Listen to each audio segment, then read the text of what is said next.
China is trying to normalize military drills near Taiwan, island's top security official says. But this is like the tip of the iceberg as far as what China is saying. And Xi Jinping, some of the direct comments to their military, Xi Jinping is telling them to prepare for war. Now it is actually big news that India is covering a bunch of this because India is actually preparing for war as well. They say that they're preparing for a naval war with China. And this goes against some of the thoughts and theories I've actually had. And you guys know I've talked about India possibly being two-faced and even being on China's side. They did drills because they are an ally of Russia right alongside with China. In fact, they were in the same naval drills. But they have their own problems with China.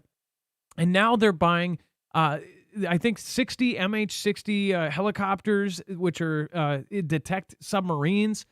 They are building up all sorts of things as far as their military goes, and we'll talk about it later. We'll cover the new changes that they've just made. But as far as China goes, they are going to be loaded up near Taiwan. It says Taiwan's top security official told Parliament on Monday that China runs, quote, joint combat readiness patrols near the Democratic Island every 7 to 10 days on average, saying Chinese forces were trying to, quote, normalize drills near Taiwan.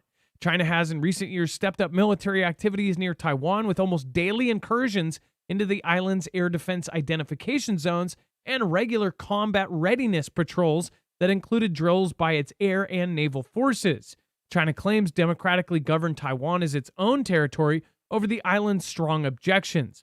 Taiwan's National Security Bureau Director General Tsai Ming-yen said that Beijing usually dispatches around 10 warplanes and 3 to 4 naval ships on joint patrols near Taiwan, calling them a part of a, quote, multi-front effort that also includes economic coercions and misinformation campaign to pressure the island. It says they are trying to normalize their military activities, Tsai said, adding that the patrols were occasionally timed to coincide with diplomatic events, such as visits to the island by foreign lawmakers. Not only does that line up with the visits from lawmakers, massive hacks. Last time a official went there, in fact, a U.S. official went to Taiwan, we had a massive down of AT&T. They said it was because they did an update, and that's why nationwide AT&T and Verizon customers almost everywhere freaking lost their cell phone service because of an update. Just so happens on the same day, there was also a huge hack to our pharmacy system. 30,000 pharmacies were down. United Healthcare was down. People could not get their insurance to cover their medications. People could not do Uber. People could not work. People couldn't do anything delivery-wise if they used a cell phone app like Uber Eats and Postmates and DoorDash and things like that. People were pretty pissed off about it. That all these things happened on the same day that we ended up having an official visit Taiwan, and really no one covered that those things were related. I personally think it's a bunch of BS, but again, with this, I think it's because they are basically making it so normal that when they do take it, it's just going to be like an average Wednesday, like nothing's going down. As far as the huge deployments that just went out, and alongside all of the events we've been talking about, including the last couple months of very odd events, even what we just talked about on news with the lasers, the satellites, the crazy launches, the very secretive launches, and then, of course, all of the threats in multiple countries that they keep talking about. I feel like we are on a precipice of something massive. But again, we'll talk about that tonight. We'll also give you an update on that imminent warning about Russia that the U.S. Embassy put out, and we'll talk about all of it tonight. So stick around. We'll be right back right after this.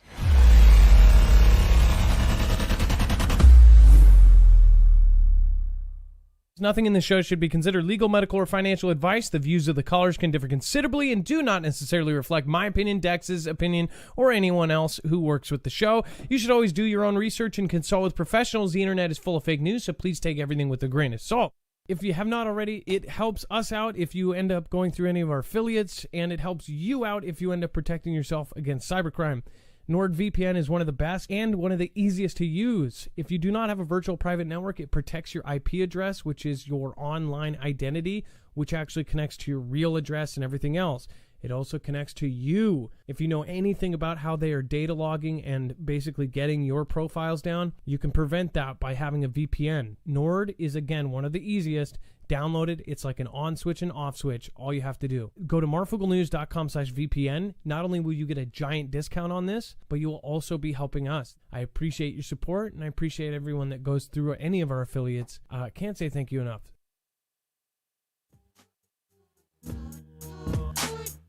Lo and behold, now that we know that's not going anywhere. Lo and behold, now that we know that's not going anywhere. Lo and behold, now that we know. As always, you can go over to the website. You can find today's thumbnail, and you can find a full bibliography of every single article, tweet, video, picture, document that we are going to show you here today. Just look for this thumbnail, the world inside of Xi Jinping's hand. He just told them to prepare. Once you go to that, you will click it, and you'll find a full bibliography with every single article, tweet, video, picture, document that we have here today. That way you know exactly where this news is coming from and its source. Let's bring in my co-host/internet brother, Dex James. What is going on, and how are you doing today? Well, hello, Adam, and hello, Fugle fam. I'm doing just fine. So there's more. We're going to expand on this. So China is been on the docket for a long time. I just talked with a good friend of mine, another creator, and his thoughts was that everything that's going on right now, that they have already taken control. How many of you think that may be closer to the real deal, that they may already be in charge of things?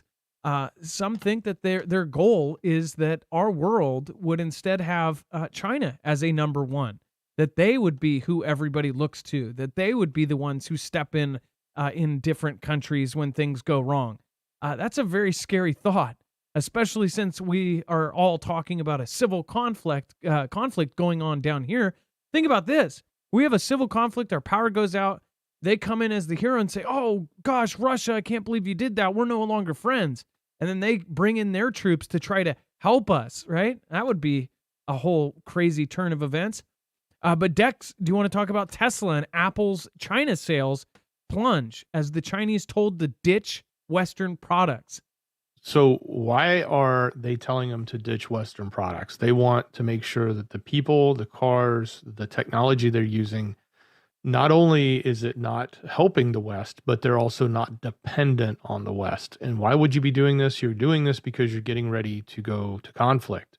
You're trying to decouple.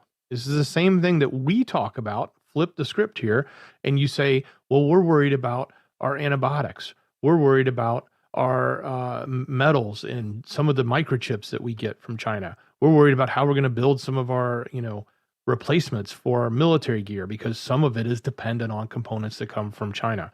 And if we go into conflict with one another, that dependency is the problem. Well, let's flip it back to them. Look at what they're doing. They're now ordering people to not use. They ordered all the governments to stop using Apple iPhones. The best phone, one of the best phones there, not the best, because I think the Huawei one got a lot more market share, but Apple was not, it was doing really well. A lot of people like the Apple products there. They're making them pull it out. They're starting to push down and stop the sales of Tesla and push the market out. Obviously, they're doing that for their own interest, but there's a different interest that we have to pay attention to. And we're going to cover a little bit more as we think about this. How are they preparing, and what are they doing to get ready for conflict? They would not continue to maintain a dependency like a major automobile or a major technology piece like a cell phone if they were getting ready to go into conflict. It's kind of like how, we're also, we're banning DJI. Some people said that this was like a tit for tat. We ban DJI government offices from buying DJI and something like that. No, this is on a much bigger scale. We've already covered that they've hoarded a huge chunk. We're talking about, in some areas, 55% of the world's wheat, 45% of the world's corn, and I'm paraphrasing. I should just have a sticky note on my computer, but there was 55% of this, 45% of this. They stopped selling their LNG, their natural gas out. They stopped exporting it to certain countries. And it's like they're hoarding. They're buying tons of gold. The gold just spiked up. Now, this is another thing we've talked over the last week. Gold and Bitcoin spiked up. Huge. And mind you, also on top of this, BRICS in that same week announced that this was going to be a gold slash, and this is the faith that people are putting into this thing too. That BRICS said that it was going to be a gold slash blockchain backed currency, right? They have many countries, including countries that used to treat us with the red carpet, now won't even answer our calls. Like Saudi Arabia is going to join up with BRICS, and all of these other countries that are interested, they're all basically saying that they're totally down for this new currency that is basically the front runner with China on there. China has never canceled this many shipments of U.S. wheat. So this is a big deal. They are actually canceling their imports from the U.S. China canceled another batch of U.S. wheat export shipments, adding an already record number of cancellation that they have weighed on Chicago futures.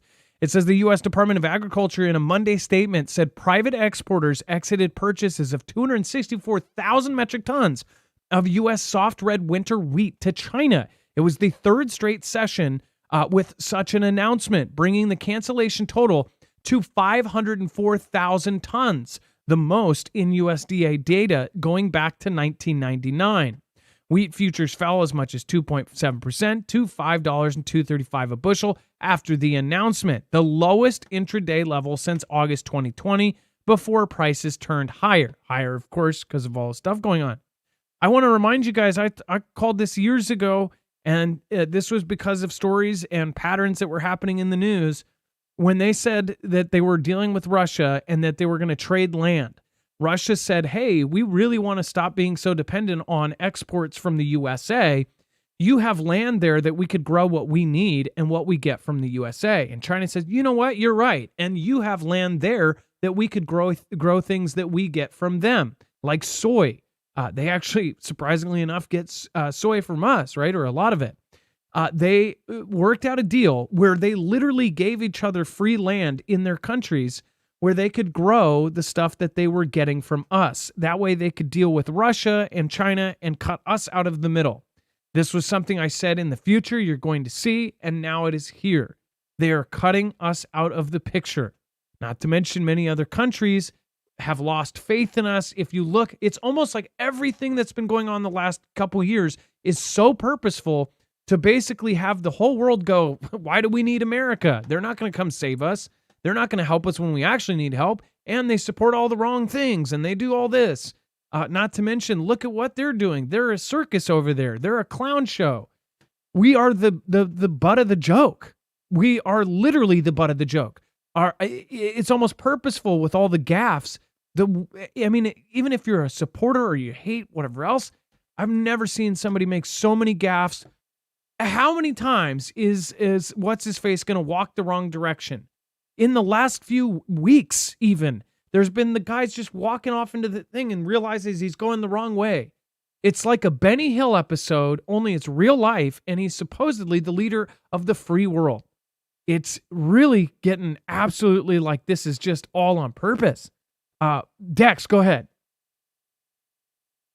Well, I was going to say that this cancellation of wheat is not just, and they explain it away as, oh, they found it cheaper somewhere else. Well, sure, maybe they did, but that's not really what's happening here. What's really happening here is they're reducing their dependence on America, just like they're doing with the iPhone, just like they're doing with with Teslas, and just like we see here with wheat. And I imagine this is across the board.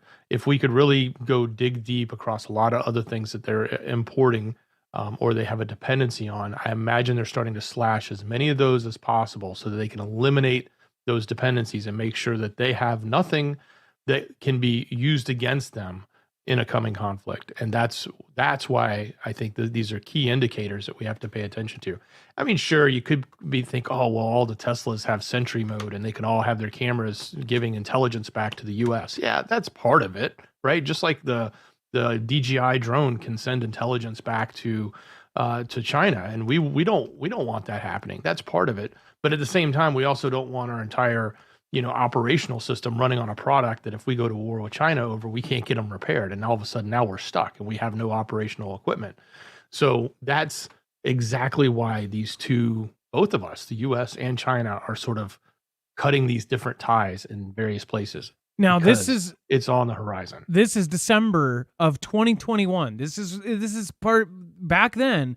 This is all archived on our website too. If you go to our source for every show, it's like, when we do this, it also puts it in this it's like photographic memory too. It helps if you go to our website and utilize it too and try to read it as well. It sticks in there. These things are bigger. The thing is MSM. Oh, they cover MSM. All of the stuff, all of the movements and the changes in the world. If you follow the news, you will see on the back page there's a lot of things that actually have great significance and signs to where we're going. China hoards over half the world's grain. This is from 3 years ago. Over half of the world's grain pushing up global prices. They ended up saying China is expected to have 69% of the globe's maize reserves in the first half of the crop year.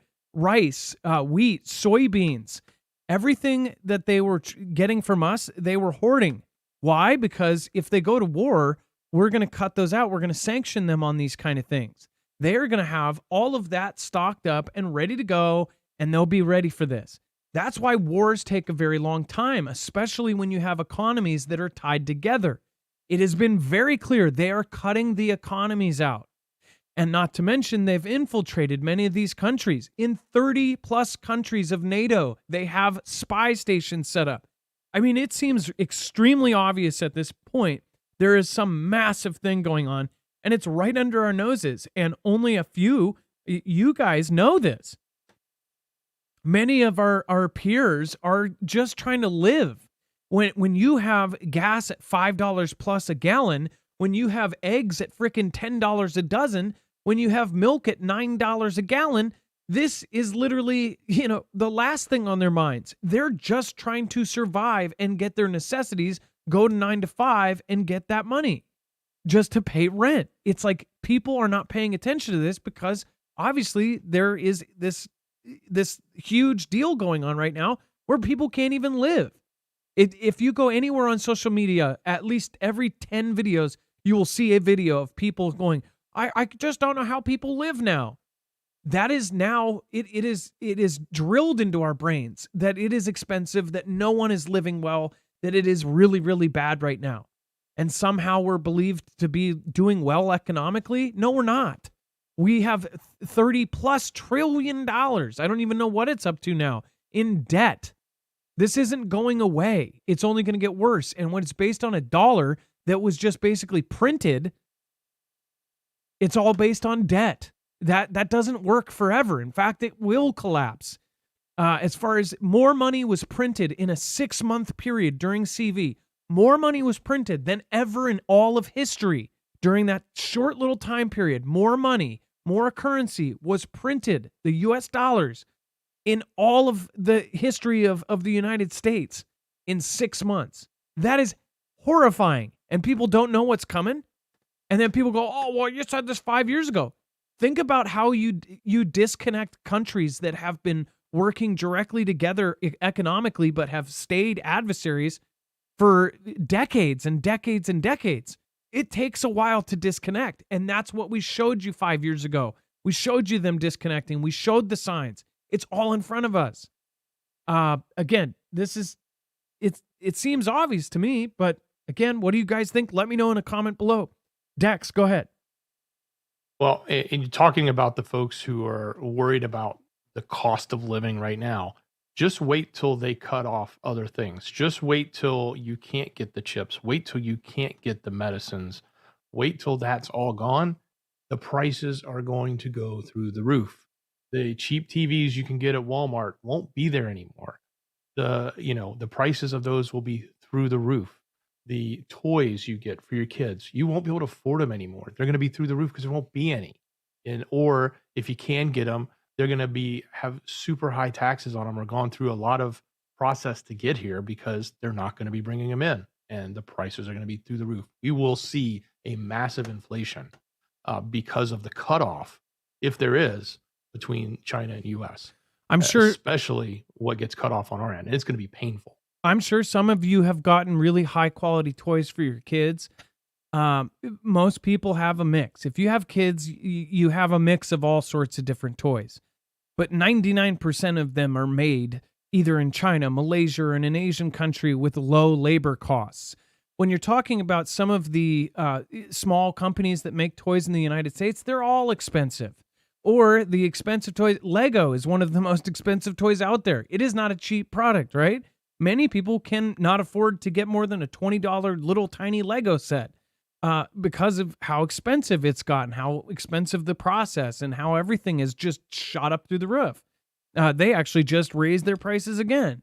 But that's an example of something that's not made in China that is a quality toy. Toys are a big thing as far as if you look at most of the store, when you look at all of the items, you go into a Walmart. Heck, when we were not getting stuff from China, you take stores like Fry's. Many of you probably don't know what Fry's is, but some of you probably absolutely know what Fry's Electronics was. It was a store that was like a Toys R Us, but for adults that liked computers. It had everything. It had chips, it had parts, it had gadgets, it had all sorts of cool seen on TV stuff. It was like a Brooks or whatever the mall store is with the gadgets, only that was just like one aisle of 80 thing, warehouse of all this electronic stuff. It was like a heaven for any nerd. It was my favorite store.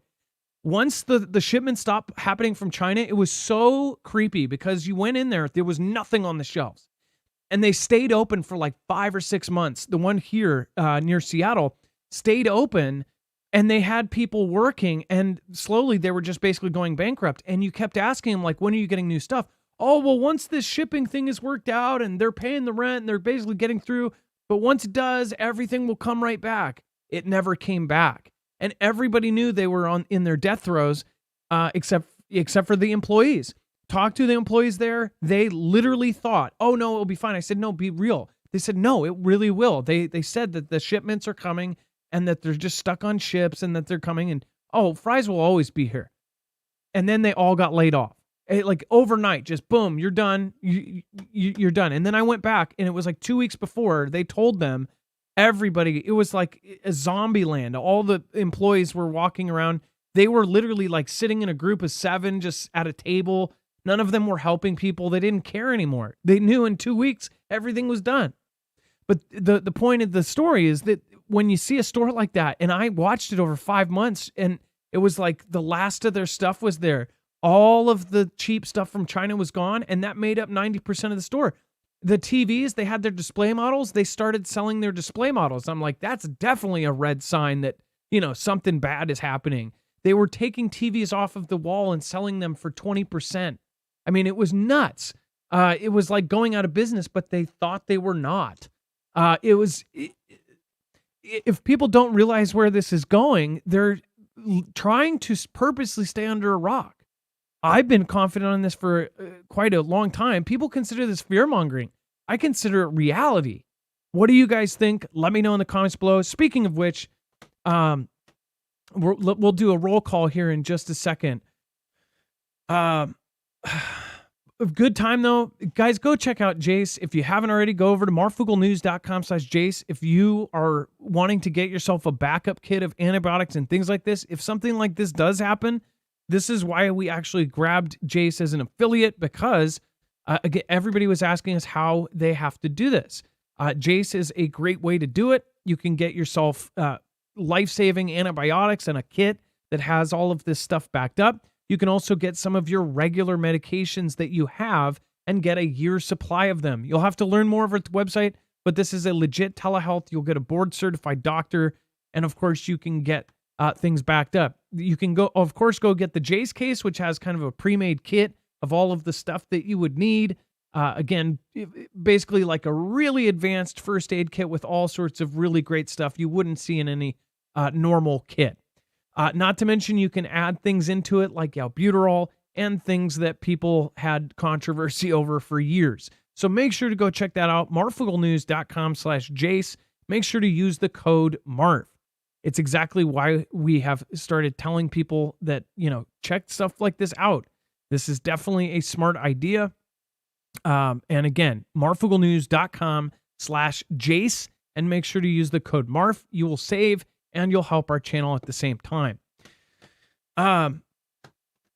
But yeah, let's do a roll call, and then we're going to talk about Taiwan, poised to buy hundreds of armed sea drones to fend off China. We're going to go into that and exactly what I was saying. Like, all this laser stuff is pretty creepy, to say the least. Let's go over to chat. Quintra's from Washington, D.C. Everybody knows the drill. We've got J-Pass. We've got Lord Andrew from Florida. We've got Digital Revolution. We've got Branson, Montana. Taxachusetts. Rubicon from McMurdo Base. We've got Plant City, Florida. Vic, nice to see you. Conroe, Texas, at your service. Donald Massey, nice to see you. Salute to all of our current and retired military members here. Thank you guys for making it to today's show. 702 Chuck, Bobby Sue, Three Horses Running. Is it really China they want to rid of? Says James Dameron over on X. His sword, what's happening? Mr. Mensa from England, nice to see you. How's it going over there? And then My Blue Sky, thank you for your service. Again, thank you all of the members of the service members here. And then Howdy Doody Texas, Grace for Purpose. Lost Wages, off the hook. Yeah, it's crazy. I know some of you said you watched that too. It was nuts. The whole fries thing was really sad. It was kind of, it actually, I said it was like the Toys R Us of electronics, but I don't know how old I was when, I wasn't that old when I heard that Toys R Us was going out of business. And I have so many positive memories of going to Toys R Us when I was a kid. Like, I barely got any kind of toys when I was a kid. So if my mom took me to Toys R Us, it was like a special thing. It was like, I knew I was getting a toy. Like, I didn't get many toys. When she took me to Toys R Us, I mean, they had so much stuff to play with. There was toys everywhere. As a kid that never had toys when I was an actual kid, if we were going to Toys R Us, that was like a magical thing. It was giant place. When they went out of business, I was legit sad. It reminds me of that. Now I know that they're trying to bring it up again, and Canada may not have gone fully out, but seeing all of the empty Toys R Us buildings, it was just sad. KT cleans out. I worked at Toys R Us. That was a fun job. My friend did too. He worked in the game department, and gosh, they were just a bunch of. He said they partied more than they worked. I loved Toys R Us, says New York. Wages World. Did Adam just say wages? Yes, but they were saying lost wages. But wages, of course. What is going on? Stephanie Cook and everybody else, thank you, guys. I appreciate all of you for making it. If there's a place that you remember as a kid that all of a sudden shut down, comment down below. Is there a store that went out of business because of what happened over the last couple of years? Is there a place of business, a salon or a haircutting place that went out of business because Radio Shack, Minority Reporter? Yeah. So imagine Radio Shack only as big as a warehouse. That was Fry's Electronic. It was the biggest Radio Shack in the world, and there were multiple of them all over the place. That was Fry's Electronics. Radio Shack I do miss too, and they say, oh, well, you can get all this stuff on Amazon. I hate that. Dex, me and you talked about this. You used to be able to, if you needed like a audio splitter, like the other day I needed a cord that split into yellow, red, and whatever for an older TV. And it's like, I used to be able to go down to Radio Shack and go buy that in person. If I needed a stupid antenna for my TV back when we had regular thing, I could just go and get that, right? Now they say, oh, we'll just get it from Amazon, but you still have to wait a day. Now they've got like the same day delivery and stuff. It's still not the same. Going in person, picking out what you want, like, it makes me sad. And then Dex, Taiwan poised to buy hundreds of armed sea drones to fend off China. So much stuff about sea drones now. They've been so effective. They've been very effective for UKR. We've seen numerous ships either severely damaged or even sunk, as they would call it. I don't know if they completely sunk. Some of them have. But many of these have happened due to these sea drones, and they're very inexpensive. They don't cost a lot. You could basically think of it as a personal watercraft, like a ski-doo or a jet ski or whatever you would see at the lake, without a person riding it, without a steering wheel on top, but full of, explosives. And they would remotely drive that thing. It's very small. You don't see it. It uses a very cheap engine, and it then strikes its target. In Taiwan's case, they're so close to China, and the distance they have, it makes a lot of sense. And so they're actually looking to buy 200 armed sea drones to start defending its coastline with the invasion coming.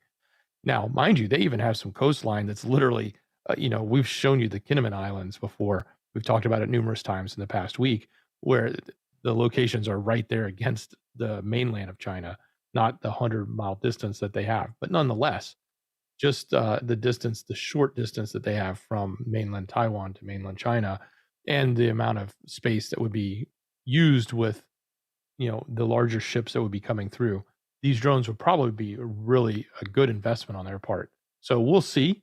They're exploring it right now. I have a sneaking suspicion they're gonna turn around and buy this right away and probably deploy it because of the fact that it has been so effective. And we've even seen the Houthis start to use it against the US. We have struck a couple of them. We've even struck underwater drones, which is another form that is relatively inexpensive to build, where they can keep it just under the surface of the water. Kind of like a submarine, but a fast-moving vehicle.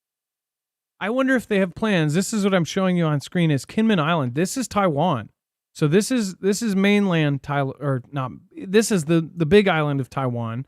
But this is also Kinmen Island right here is Taiwan. And look at how close it is. I wonder if they have plans, like basically they know that they're going to get taken first. I wonder if they have plans to evacuate and somehow get out on a boat out here, right? And go over to Taiwan when this ends up going down. But they're so close, it's like you could throw a rock at them. As far as the sea drones and the underwater sea drones, yeah, I wonder how much difference it will be. Taiwan versus China. It's not really a fair matchup. And then neither U.S. nor China can cover up true development of China. Now, I picked this out. This is directly from the Global Times, from their propaganda, right? The reason I point this out is, and we don't know. We don't know what is Ganda, what is not. We don't know who is telling the truth in most of this. Highly doubt that they're fully telling the truth. But my theory is that they've been saying that Global Times itself, a couple of years ago, when everybody was saying that China is about to fail, they're about to go bankrupt, that they're about to, they're falling apart. Their economy fell apart. They closed down for 3 years, all of this stuff. Meanwhile, by the way, during that 3 years, during CV, a lot of their military factories were buzzing the whole time. Lights were on, people were working. Electronics sector was all closed down, and that was a big deal. They're like, oh, all the manufacturing things. Some said that those companies and those workers were still working through the night, but it was like they were going into a closed place and the lights were on. And some believe that they were actually manufacturing other things. Some of that kind of makes sense when you look at how overnight they had the largest Navy in the world. I'm not saying they made them in their electronics department, but my point is they made all of these Navy ships undercover. They covered these huge building ports you could not see from satellites, but under all of these covered areas, they were building ships, and they were building them at breakneck speeds. And then all of a sudden overnight, they're the largest Navy by hundreds of boats now. They have ships, huge destroyer-type ships. They were building these the whole time, secretly.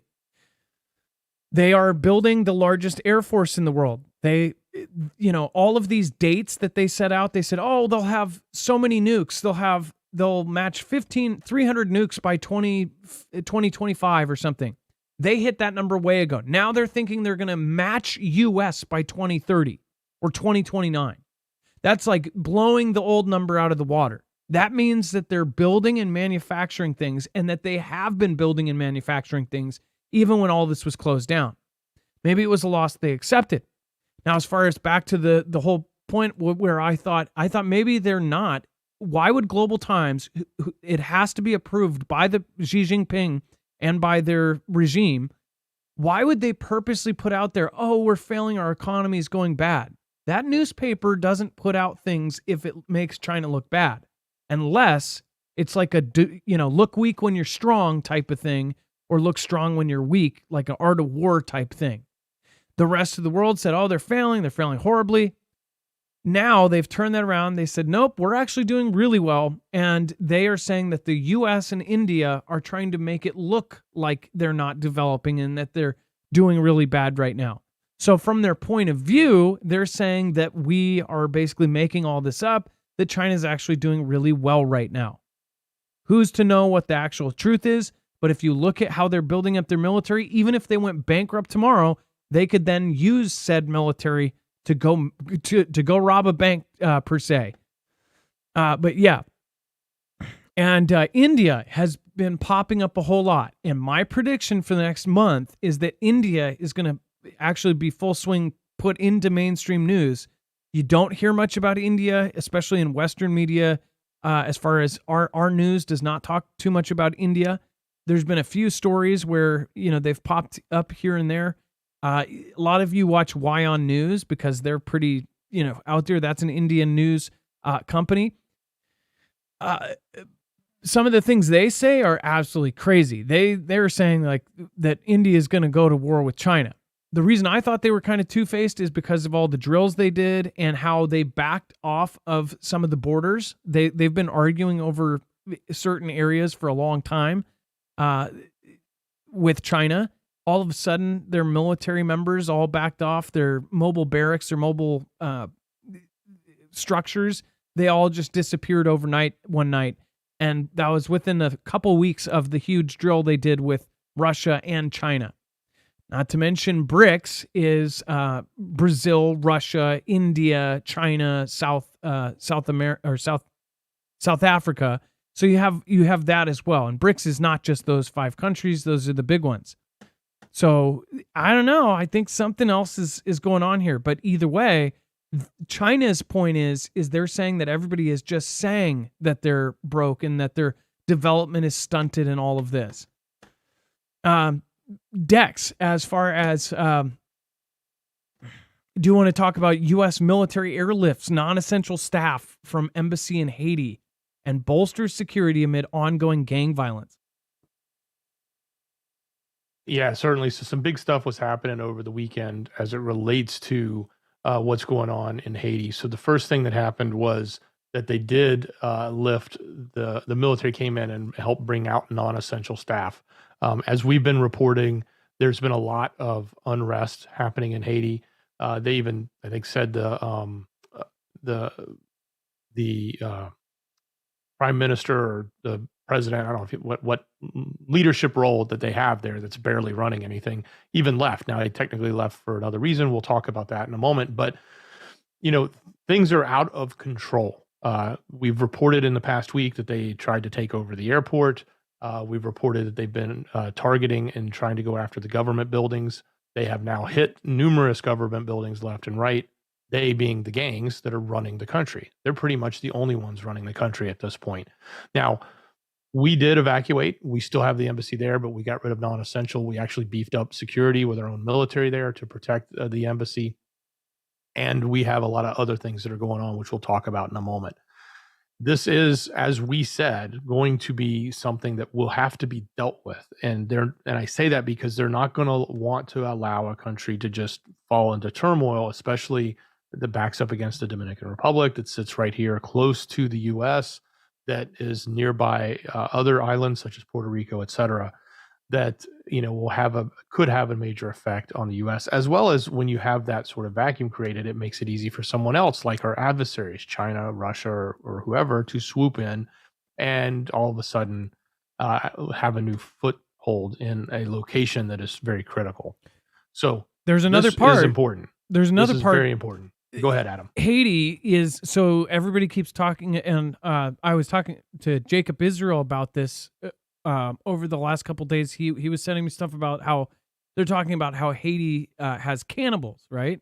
This is something nobody really likes. This is a crazy kind of taboo, but they talk about Haitians and whether they eat people or not. Obviously, people have voodoo and Haiti and all of that.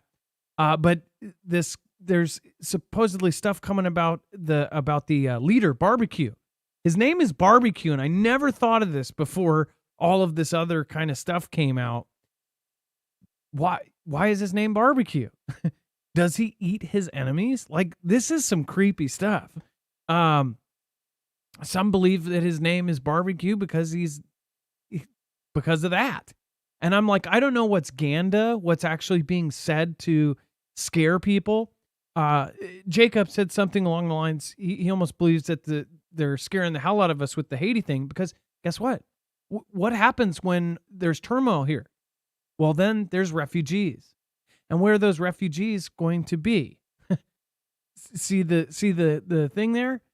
We just learned that there's people being flown in from certain countries. And is this going to be, is this going to turn into one of the main countries where they're going to bring in a bunch of people? And then people will be afraid, like, oh my gosh, they're bringing in literal cannibals. So there's some crazy stuff being said right now about what's happening there. Barbecue, I've watched documentaries, and like I said, in the documentaries, it's almost like this has been set up until this point. Who knows? He could have been picked by a 3-letter agency to be the one who was in charge. In previous documentaries, they showed Barbecue, and they interviewed a few people there, and the people said, no, this is actually better than the government because the government was so corrupt. Barbecue basically makes sure that we have, food. And now I'm thinking like, ugh. But made sure that we had stuff, and it's better under the gang rule. And they interviewed Barbecue, and Barbecue is like, yeah, well, we only stay in this area, told the reporter in this documentary, you can't go across that building right there. If you go across that building, there's somebody set up with a rifle, and they'll take you out. In fact, there's a peak area or whatever. They showed a little hole in the wall where they look over the other areas. And I'm thinking, it seemed like he only had a small area. Now they're saying he's one of the most powerful men in Haiti. So something changed there. Did he all of a sudden get power? Did he get new tools? Are we going to see headlines saying, oh, they found a bunch of U.S. gear? Is this embassy going to be taken over? And are they going to leave a stash or a cache of weapons there that all of a sudden Haiti has, right? Are they going to bring in tanks and then have to, retreat? And then all of a sudden Haiti gangs have U.S. tanks. With how things have been going, I feel like something like that's going to happen. Then, are they going to pull in refugees from Haiti? And are we going to have literal people that, I don't know, have people on the menu come from that country? Is that there for the fear factor? So people are begging for reform or for this or for that or for national security because everybody doesn't, they don't feel safe. Jacob also mentioned a story I missed, but I guess some guy in a park named Babylon, these guys basically took somebody apart just to be as non-gross as possible and then scattered their parts all over a park. Like just put them in a tree, put them in a bush, put them wherever. And the point he was making is like, when you see all the news, there's just the scariest stuff happening. People getting, taken out with machetes and things. And it's like we are, as a country, in almost every major city, it's getting so bad. And what the media shows us is like, this is so bad. People are hacking and doing all sorts of horrible things. Is it going to get to the point where people are so scared that they're begging for some intervention and restrictions for our safety? That's one thing that's just really crazy about this. And then Blinken attends urgent meeting with Caribbean leaders as Haiti's violent crisis grows. U.S. Secretary of State Anthony Blinken met with Caribbean leaders in Jamaica on Monday in an urgent push to solve the spiraling crisis in Haiti. Mind you, most people did not hear anything about Haiti up until maybe this. But, there's been a lot of coverage, and people like Clayton Morris over at Redacted have been saying, like, they've had guests on there that had the inside scoop that something fishy seems to be afoot. So who knows what's going on here? Most people don't care because it's Haiti and it's not the U.S. But there's a huge, bigger picture, and all of this may fit into our future in the near future as well. Once again, though, we're stepping in, and we may step in even more. What do you guys think? Let me know in the comments down below. If you know more than I do, educate me on it. I would love to know your thoughts on what the heck is going on. And let me know what you think. Dex, go ahead. Yeah, and the prime minister, Ariel Henry, is the one who left. He left to go. He was traveling abroad to Puerto Rico, and now due to all the unrest, he's not back. He can't come back, and he's the one they're wanting to resign. And the emergency meeting is to figure out how do they put in some sort of new leadership, and how are they going to go about doing it. And so basically, the guy in charge, who has no power because the gangs are running it, is not even in the country. He's split. Probably left in a helicopter full of American cash, right? Usually how it goes. Probably. And then had the limo filled with American pallets of cash right behind him. Oh, wait, that was Afghanistan. And then India conducts first test flight of domestically developed missile that can carry multiple warheads. So this is another part of it. They're buying MH-60 helicopters that can detect submarines. They're making all sorts of huge moves. There's all sorts of other things. I don't even know if we're covering the Germany stuff. Are we covering the Germany stuff? Do we have that somewhere? I don't think we do. The bunkers? Yeah. Yeah. Oh, yeah. Okay. Well, we'll talk about that later. There's so much prep going on for a war that people think isn't going to happen. But yeah, it's getting wild. Before we go over this, Dex, I'll have you cover that one. Maria Madrigal says FAO shorts, totally miss it. I didn't even think about that. I only went there maybe once or twice. There used to be one in downtown Seattle, had a huge teddy bear holding an ABC block. I remember that. I was very little when before that store got taken out. But yeah, that was a cool store as well. In fact, that was a really cool store in Seattle, but they took it out. I still thought Toys R Us was cooler, but I can't remember FAO shorts like other people do. And then Vic, hey Marf, Dex and Mods, thanks for all you do. This is Vic from Plant City. Had to subscribe again. Really stupid. My old YouTube profile was deleted today. Stay safe. God bless. P.S. Yes, those are my kitties. Oh, your profile pic? That's hilarious. Vic, nice to see you. Thank you. And as you know, we're a cat house here. Amarillo Gunrunners. What is going on? Or I should say Armadillo, right? I was saying your name wrong forever. I think I was saying Armarillo. Amarillo, thank you. Thank you as well. Thank you for the support. You can always write something there as well. And then Kingdoms of Erden says, got a Kickstarter for, quote, reopen Calamity Jane's. I don't think I've ever been to a Calamity Jane's, but yeah, it's like, I wonder if there's a Kickstarter saying, reopen fries. And then Zen1AZ, thank you. But even if they were to reopen fries, it would be pointless because we're about to disconnect from China. And 90% of their stuff was from China. Dex, go ahead. So India and triple warheads. Multiple warheads. This is a big deal because it's going from just being able to launch a single missile to now launching one that can deploy multiple warheads, meaning once it's up and it's re-entering, the missile is equipped with multiple independently targetable re-entry vehicles. So You may, think that you're targeting the one object, and then all of a sudden it splits and it goes into 5 different directions or 10 different directions, depending on how many modules are on it. So, big deal for them. It's a major accomplishment, and this is something that is very critical when you think about the delivery of, say, nuclear capabilities, because that is what anybody that's striving for having advanced nuclear technology, they want to have that multiple warheads. So that's something that Russia and the U.S. have had for a long time. So India is making bigger moves than they have in a long time. And then before we move on, make sure to go check out EMP Shield if you haven't already. This is a device that can protect you against all sorts of threats, including not only an EMP, but a CME or a Carrington level event from the sun. Again, this is a device that you can wire into your car, truck, motorcycle, boat, generator, or even your ham radio, or even your home, and it will ground the signal in less than 500 trillionths of a second before it fries your device. Again, go to marfooglenews.com/EMP. Anybody can put this in. As far as the car version is super easy.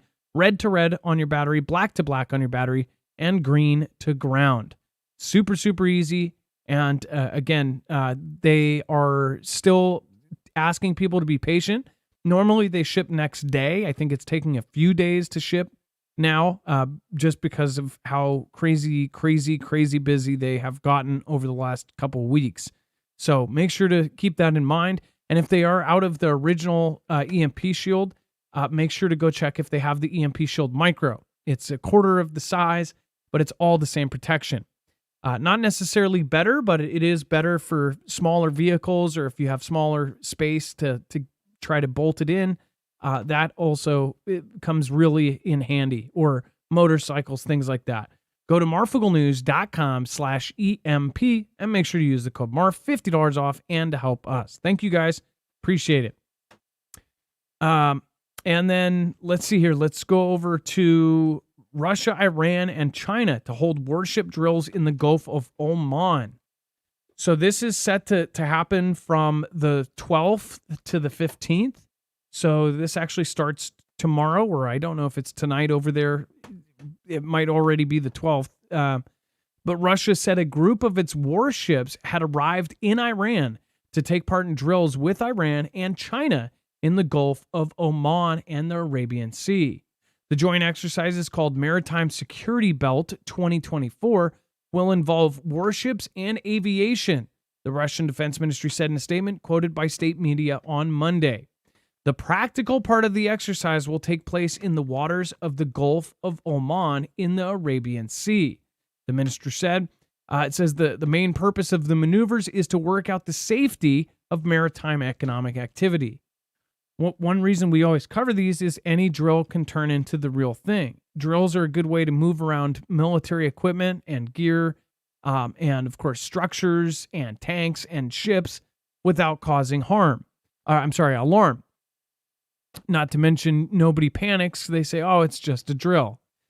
We just deployed 5 carriers to the South China Sea, and not just carriers, the carrier strike groups, which is absolutely insane. So there's a lot happening with navies all around the world. And now you have China and Russia and Iran all teaming up to basically drill for World War III. So it's getting fun out there. Dex, as far as the drills go, there's some of the other pieces talked about the simulations they're driving, but they're practicing for a war against NATO and USA.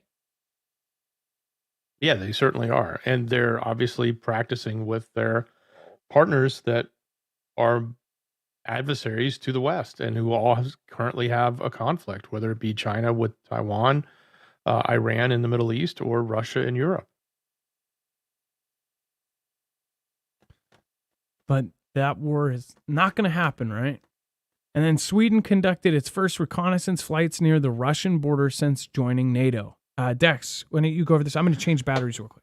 So kind of a monumental point for them. The flag was finally raised at NATO headquarters. Sweden is in, and one of the first things they did with NATO was conduct these reconnaissance flights. Now, nothing very scary about it, but it is certainly, something they did. They went near Russia's border. One of the flights was a Gulfstream S-1OB Korpin signal intelligence SIGINT. It flew over Poland near the borders of Russia's Kaliningrad and near Belarus.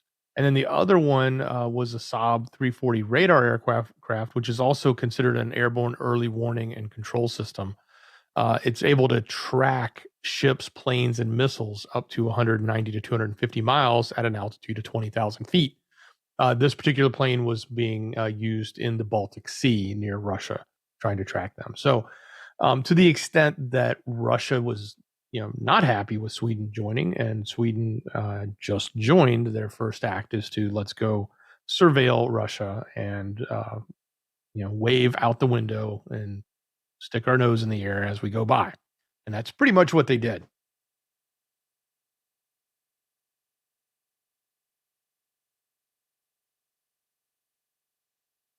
So, as far as their ascension into NATO, that's completed, obviously, and that's done at this time. And now they're officially acting as far as matter of fact, we talked last week about the big drills that were happening. I think in Finland and probably in Sweden as well. They're all able to participate in those as NATO partners. And now Sweden being official. And then we have EU state threatens Russians for voting. So let me get into this. Hold on. I sorry, you guys. I had to change batteries and I didn't have one. I had one upstairs. So hold on. I had to last second run up the stairs. There we go. I think that's better. All right. Before we get into this, just want to say, make sure to go thank the mods. The mods are doing awesome. Thank you for directing everybody where they need to go, and thank you Wages for making it. Thank you to everybody like Ilea and Trinity, and of course Rip Curl. Rip Curl's made a ton of shows lately. Thank you so much. Go over and support them by going over to marfooglenews.com/friends. Of course, you can find not only them, but I mentioned Jacob earlier. Jacob Israel is on there down below on our friends list. So lots of really, really great people there. Now, this is also, two sides to the coin type of thing. This is from RT, which you don't see very often. In fact, we don't see any of the coverage from them anymore. At the beginning of the conflict, they essentially, shut down a lot of their news outlets. And so say even if you go to the news tab on Google, one thing that was pointed out is, so say even if you type in RT news into Google and then click the news tab, you're not going to see a single thing on there because they have to be an approved news site. Now, the reason I was looking at what they were saying is I was actually trying to find out what their view is on this update. 2 days ago, on Friday, they actually had the U.S. Embassy in Russia tell American citizens, they put out an alert. They said they believed that there was going to be an imminent event. They said there was going to be an imminent attack, and that they suggested that Americans do not leave their home. Or do not go to large gatherings. If you can, stay at home. Basically, stay out. There has been no update to that. Where is the imminency in this? Well, in fact, other countries are reporting that this is still going on. That they're just now telling people like something is about to happen. What is this event? Why did nobody care? Well, it's in Russia, so nobody cares, right? But they're specifically saying that there's still American citizens and people that have specialized jobs, or they're a specialist, or they've got some reason why they were allowed dual citizenship in Russia, so they're still there. Mind you, over the last couple years, they've told American citizens or dual citizens, which they don't even have a regular dual citizen program. If you are a dual citizen there, then there's a special reason for it. For example, there's a couple celebrities, or there was one ballerina that was like a famous ballet person that they let have it. There's certain specialists that are extremely specialist doctors that have it. There's very few cases that, where they allow it. You can't just be a dual citizenship. You can't just go get dual citizenship by it or whatever. But there's like no update on this. There's nothing, right? And they just told people on Friday that there was information of an imminent attack. And it's geared apparently towards Americans. So is this a setup for something? People just kind of passed it by. No one has mentioned this in days. What? But other countries are saying that this is still some sort of big thing, right? Meanwhile, Russia is saying that this is some sort of ganda. They're worried about a Fantastic Freddy happening. And then they're also saying, from their point of view, they believe that Latvia may deport Russians who participate in the upcoming Pick the Prez Day, the country's police chief has said. Latvian police will, quote, screen Russians who visit their country embassy to vote in this week's presidential day of selection. Head of state police Armand Rooks told local media on Monday. Some of those screened could be selected for deportation. Nearly a quarter of Latvia's population is ethnically Russian, and the Baltic state is home to around 25,000 Russian citizens. This latter group is entitled to vote in the upcoming presidential, which runs Friday until Sunday. However, those traveling to the Russian embassy in Riga to cast their ballots will face, quote, enhanced security checks, Rux told ATV3. It says access to the embassy will be controlled accordingly. Residence permit and visa checkpoints will be set up in conjunction with the state border guard. It said that Rooks warned that immigration officers will also be patrolling and that he was, quote, not ruling out immediate deportations if voters are found to be breaching their terms of stay in Latvia. So essentially saying that they're going to, do some shady stuff. What's funny is most people believe that there isn't really, a vote day.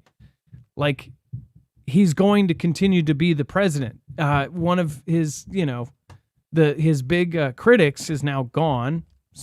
Supposedly was somehow perished in prison, right? And now there really isn't. He doesn't really have much of an enemy in this area. It's kind of like I don't know if he's not running unopposed, right? He probably has. There are probably people that are going to try, but if nobody knows their names, then I doubt that they're going to get votes. And even if he did lose, I think he's not going to lose, right? Do they? What I don't get is, like, do they not have terms there? I thought we covered something saying that they changed their systems and he was setting up the system so that he could stay president for basically the rest of his life. Same with Xi Jinping. It's like they both did it around the same time. Do you remember that, Dex? Yeah, I think they changed the rules so that they didn't have limits on how many terms they could run before they had to step down. If you remember, I believe Putin was president for a couple of terms, then Medvedev came in, and then Putin came back. That was so that he had to step out because he couldn't run back to back to back. I think they changed that. Yeah, so he could just basically, and Medvedev is, everybody says, oh, he was the former president, and people think that he was before Putin, but he was actually after Putin too. Medvedev, all the things he says is probably he's just a puppet of Putin. And he's his right-hand man. Yeah. Absolutely. Yeah, so it's just crazy that that Putin really is, he's like head honcho over there. But who pulls Putin's strings if Putin, here's the thing, Putin is supposedly richer than Elon Musk. Is he actually one of the people that pulls the strings in the world? Like, he's one of these, super elites that's actually at the table that's running the planet? Same with Xi Jinping. How rich is Xi Jinping? Nobody talks about that. Xi Jinping has also done a very similar thing with China. It kind of has this ultimate power over it. But I think it's interesting that all of these claims are going out, essentially talking about their presidential day there. Well, that also seems rife for some sort of event to happen. It seems like they're accusing people that there's a possibility of an imminent attack. And then now they're accusing other countries of possibly trying to interfere. Gosh, it sounds like a rerun, right? Only some scary consequences if that happens. And then Dex, go over the white flag remarks about the Ukraine war. Pissed off Kiev. Yeah, so before I get into Kiev getting upset, let me rewind it a little bit and just tell you what the pontiff there in Vatican City said. He made comments on a Swiss public television, and he said, quote, "When you see that you are defeated, that things are not going well, it is necessary to have the courage to negotiate." He then went on to say that he thinks about the people and have the courage of the white flag and negotiate, meaning, as we all know what that color means, it means to surrender.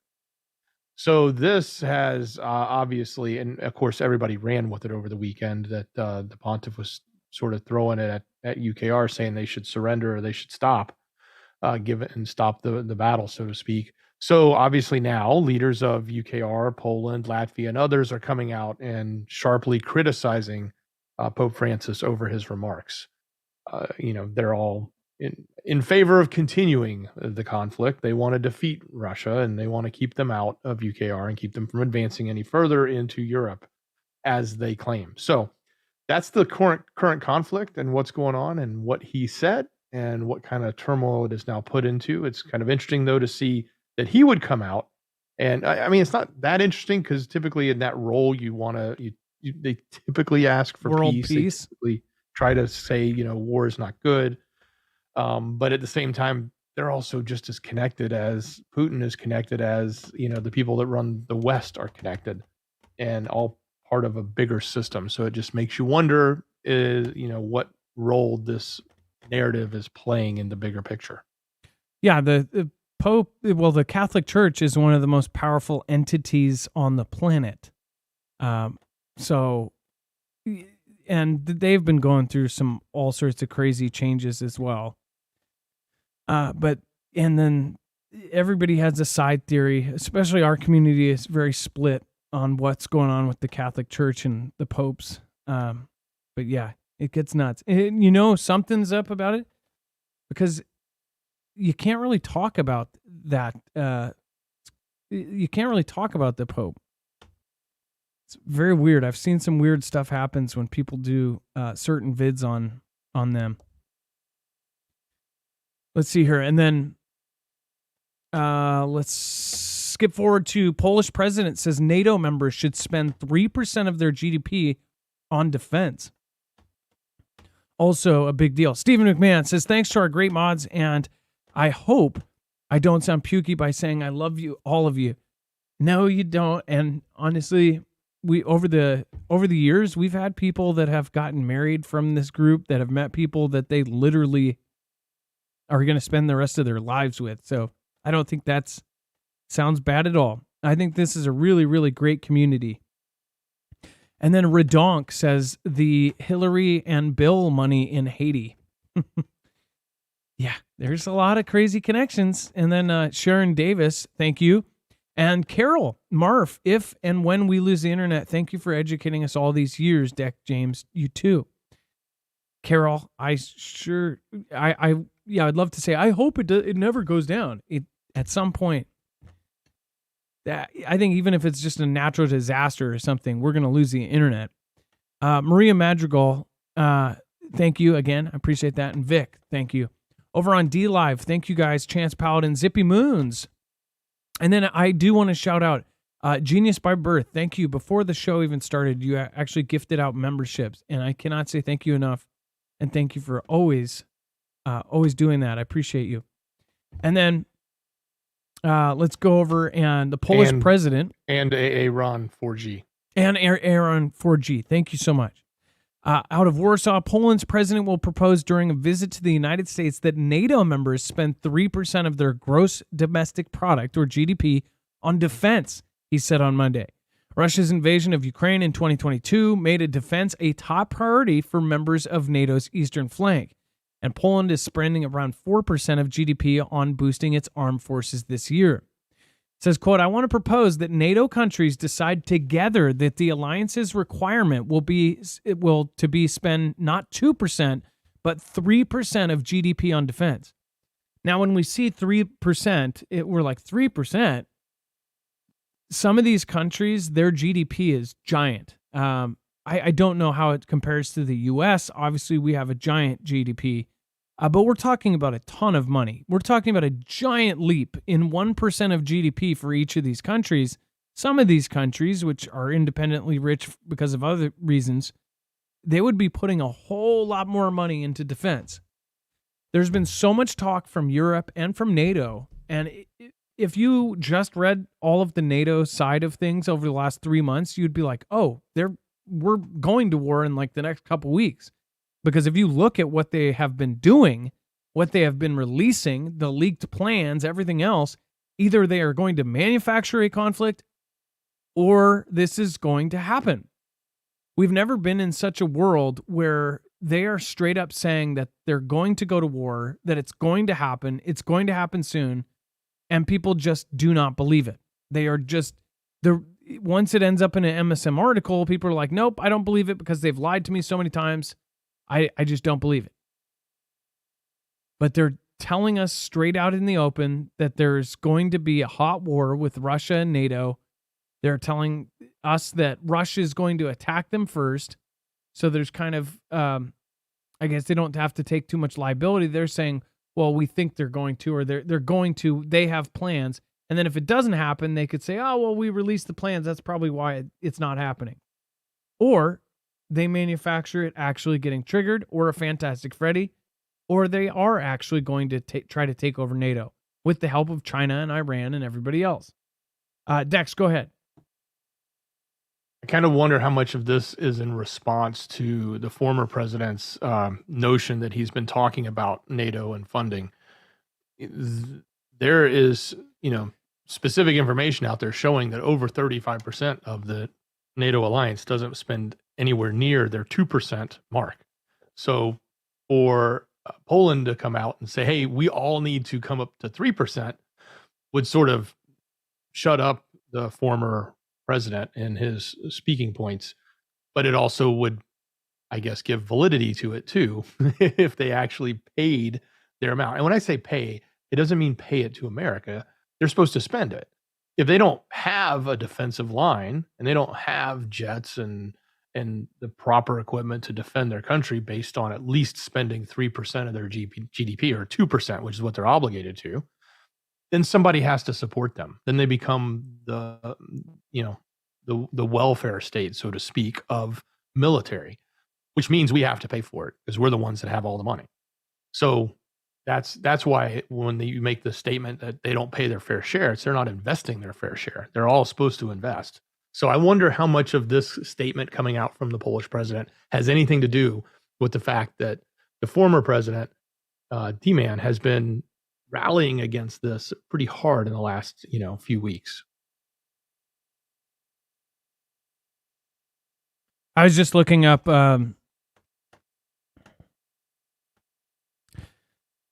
it would raise, you're talking about a number in the billions.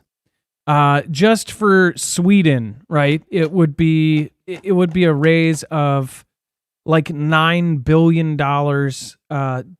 That's just Sweden. And I think that's wrong. $19 billion. Even just if Sweden did it, right? Their GDP is like $635 billion annually. And that's just Sweden. Ours is in the trillions, right? Ours is somewhere. What is our GDP? Do we know? I know that frickin' New York brings in. I think that's we're billions. 23. We're like 23.3 trillion. Isn't that crazy? Our GDP is 23 trillion annually, and we're 30 33 trillion or 35 trillion in the hole.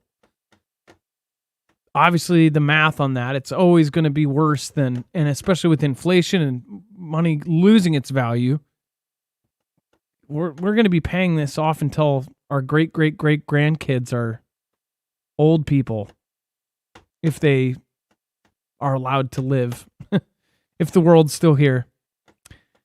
Well, I mean, think about that though. If you just take ours, it's 233 billion additional spend towards defense. And if you took the example you give with Sweden, it was $6 billion additional to defense. But if you go across all 30 plus or however many members of NATO there are, and you add that up, that's a lot of money spending on defense.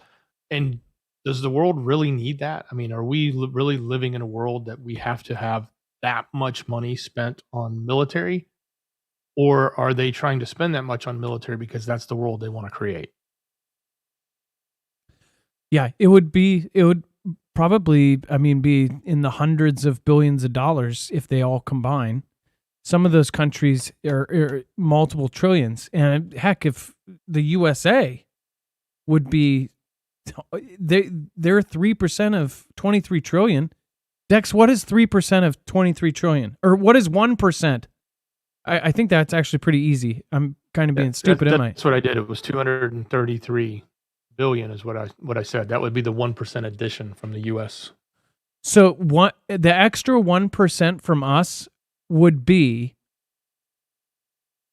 1/3 of their entire GDP in Sweden. That's huge. And German towns. So this is another thing that people have been talking about is Germany. They're talking about building all sorts of bunkers, and they're going to revamp all of their older ones. They're trying to bring to life. Now, this is something that is a bigger subject on its own. So if you did not know, there are a ton of celebrities that I've been watching this, and this is from obviously Zuckerberg to Sam Altman to Rick Ross to even Jerry Rig Everything, fellow YouTuber here, who's very connected. All of these very connected people, and that includes YouTubers that have like the MKBHD, whatever those, the people that are interviewing Mr. Gates, the people that are getting personal tours of the White House, the people that are friends with presidents. All of these people are making private bunkers, and they're all doing it in the last year. It's like they all got the same memo. I really just, now there's been a lot of talk about bunkers over the last weekend.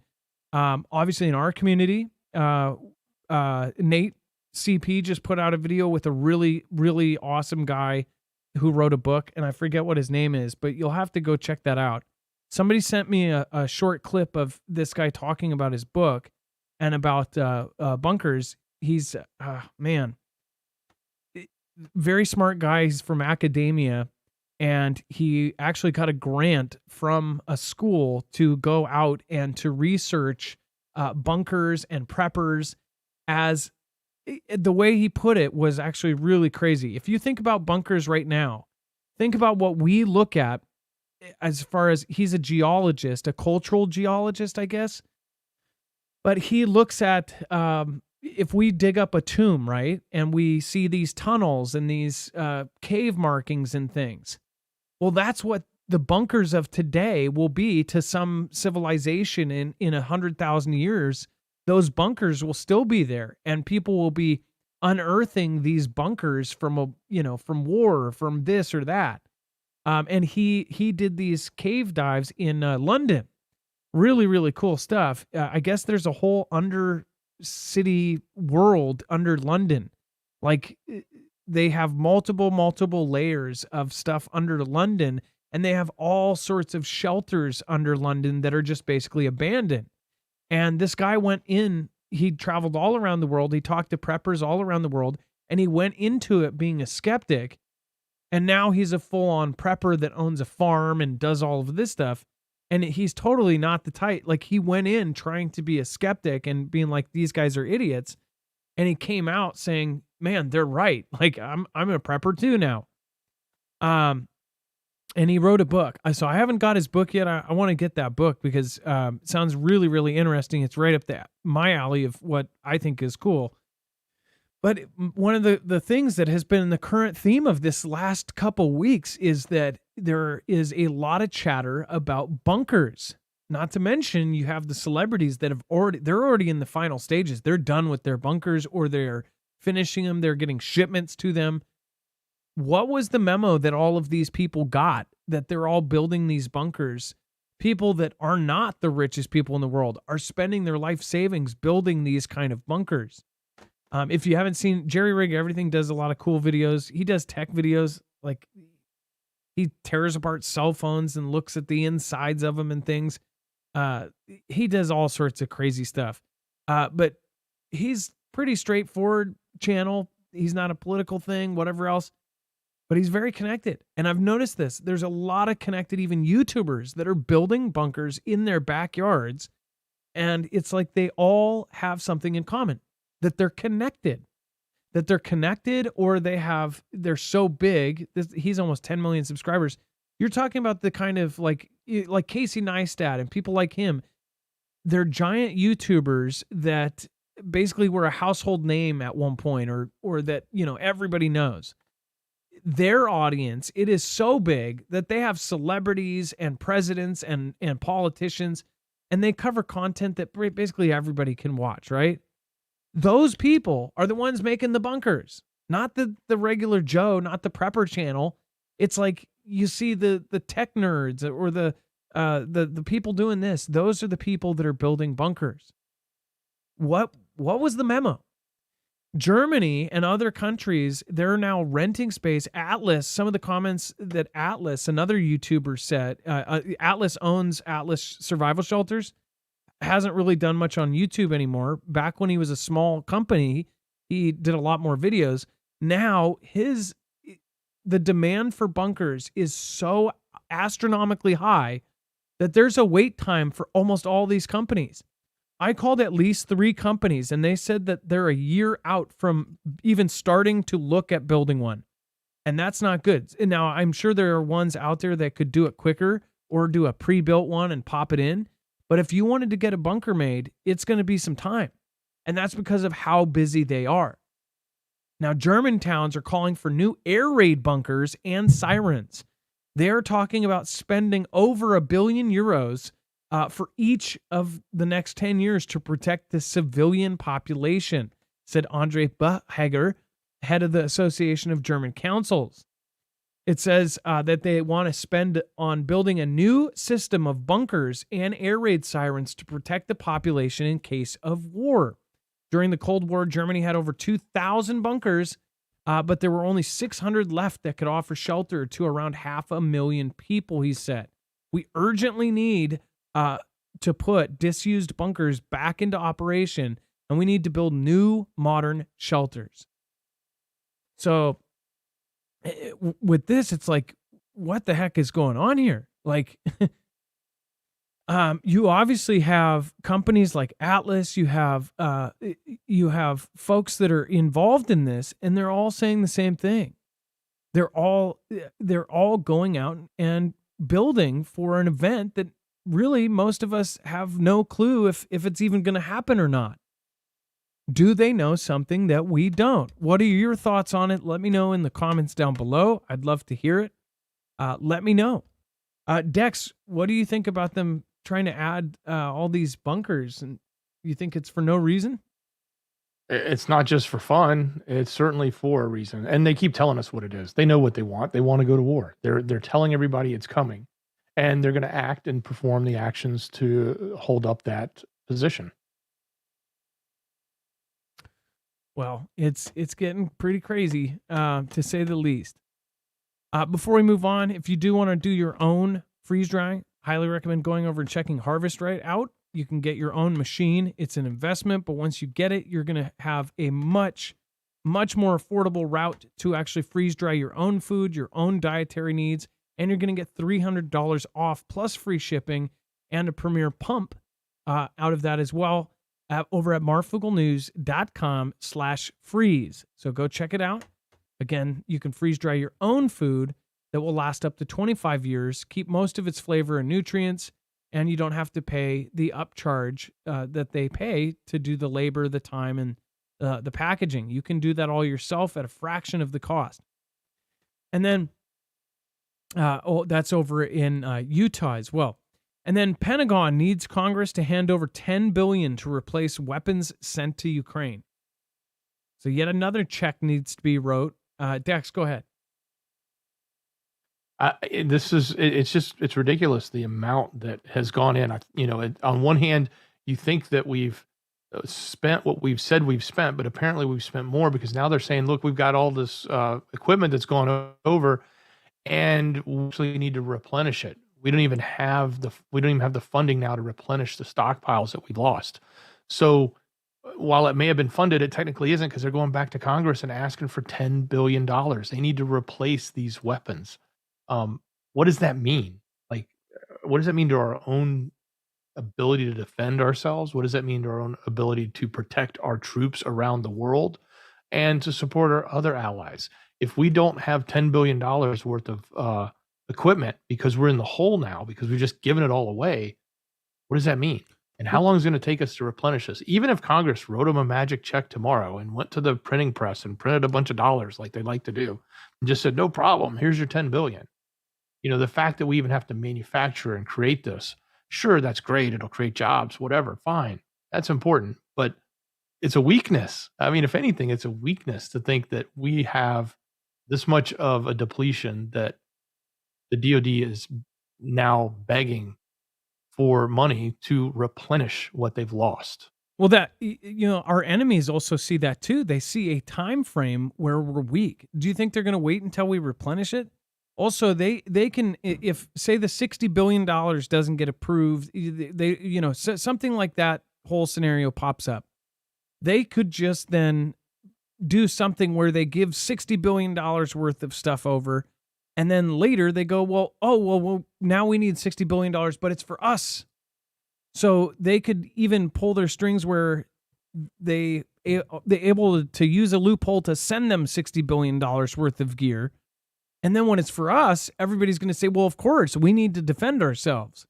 Or if we don't, it's like, what the heck? Then we're sitting ducks with a very vulnerable hole in our defense. $10 billion. Yet another chunk of change. Where does it come from? It doesn't grow on trees. I guess it is printed out of thin air, though. Hungry Urban claims Trump said he won't give a penny to Ukraine. Who is Orban, and why does it matter, Dex? Well, this is the president of Hungary, and he is now saying specifically that this talk of our former president. And I think, this goes hand in hand with what we mentioned earlier about NATO. But he is suggesting that after having his conversation with him, after meeting with him, he's told during a meeting with him that he's coming out and saying that he's not going to give a single penny towards the conflict. So, and he will stop it. Now, what does that mean? To some people, that they're not going to like that. People that support it and want to continue to spend, they're not going to like that. And people that don't, they're going to like that message. And then there's going to be a lot of people that are in this in between. They don't know what necessarily is the right next step. They don't know what to believe and whether or not there is a conflict coming in Europe and Russia's going to steamroll in and we need to do something, or if they're really not. And if you just walked away from this, everything would go back to being peaceful. Now, I'm not here to tell you one side or any side. That's just what's saying. So this is information coming out of that meeting from the Prime Minister, Viktor Orban, out of Hungary, who had this conversation, and now he's telling everybody that that's what he said, and that's his position. And isn't this he is a member of NATO too? Isn't this the same Hungary that was the last step, the problem for Sweden? Yes, they were holding out for their jets too, just like Turkey. Turkey got their F-16s, and they got their Swedish fighters. The reason Sweden didn't get right in, there was the whole thing about Turkey, and everybody was like, Turkey's being super shady. After that was finally finished, then Hungary's like, no, actually, I want to do the same thing. And they got something out of it. Poland gave them this whole deal with the jets. So they're all a bunch of there now it loads. It's funny. Okay, and then let's see here. Let's go. Oh, so this is crazy. You guys gotta go check out this video, by the way. I'll show you here. I'll show you a little snippet of this. So this is the local news. We're gonna point you over here somewhere in just a second, but this is nuts. Cynthia Peel, thank you. Hi all, thank you. Stephanie Cook, I appreciate you. Thank you. And over on D Live, thank you, Chance. Thank you, Scooby. Thank you, DFW Jackie. Thank you, everybody over there that just popped in as well.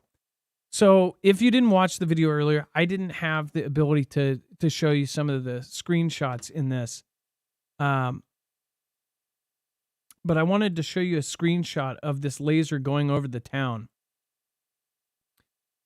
Cape Coral in Florida. This is the kind of lasers. A lot of people were confused by what they were saying here. So let me just show you real quick. Boom. Boom. There we go. So if you look at this screenshot here, there's a line of lasers. Now what it does is it crosses back over. This is Benny Johnson, and this is from a news channel called Wink. This was local news. They did an investigation on these lasers. These lasers they're not the ones that most likely start any bad, nefarious stuff. This is a different nefarious, I think. These are LiDAR lasers that are scanning our coastlines. Now, my question to you and my call to action is, hey, what the heck do you think this is? Or do you know what this is? And is there something behind this?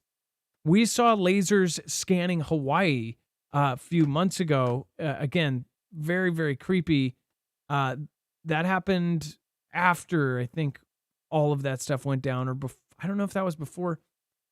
But my point was, that was a different kind of scan. That was like scanning to digitize that area. That kind of data can be used by drones. That kind of data could be used by drone swarms. This has a different kind of data than just pictures of a satellite. This actually gives them a 3D image. And because they're going over as it's going through, it actually scans all of the items. It scans the homes, the trees, everything else. And it gives them an exact topography of that area. That data then, if this was a mysterious company, the USGS said that these were not their planes. Everybody said, oh, it's USGS. They do all sorts of stuff. In fact, most of the images of the planes and the things that do this kind of stuff, they have a different technology and they usually work during the day. They don't use lasers. This woman essentially did the investigation. They said that they found this company, Randigo. Over on this channel, the other channel, we show you that company and what they are actually attached to, what they're saying. It's definitely something that is happening a bunch more than we think. We've never seen this many videos of this kind of stuff happening out. And why are they doing that? Is there going to be a natural disaster on our coastlines? Some of the things that I think of comes to mind is that 1,500 foot freaking tsunami wave from a nuke, right? I think of the new map. I think of Shift. I think of a solar event that triggers massive earthquakes or volcanoes. Like, what are they doing? Why are there all these weird deadlines on mapping what was there and what is there right now? It creeps me out. But also, could this data then be used by adversaries if they hack this data? Could they use it for drones? Could they use it for drone swarms? Could they pile this along with AI and the ability to choose its targets and have everybody taken out? Like, it's kind of a creepy thing to think about. They say it's specifically our coastline because they say that they are scanning the waters and the coral and everything else. In that angle, what's going on with our oceans? 70% of our oxygen comes from the ocean. So do they know something we don't? What the heck is going on? What do you think? Let me know. And then make sure to watch the video over on Marfoogle TV, or I'm sorry, Marfoogle News. That it will pop up right here. If you're watching the replay, click right here and you will get to that. Dex, thank you so much. I appreciate you. Much love. Great job, brother. And there's so much more over there, so make sure to go check out the images over there, and we'll explain LiDAR and what it is. Join us for the shoutro right now.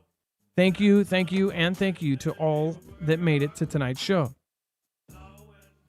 Stay in the chat if you want to join us over on Jams. That's not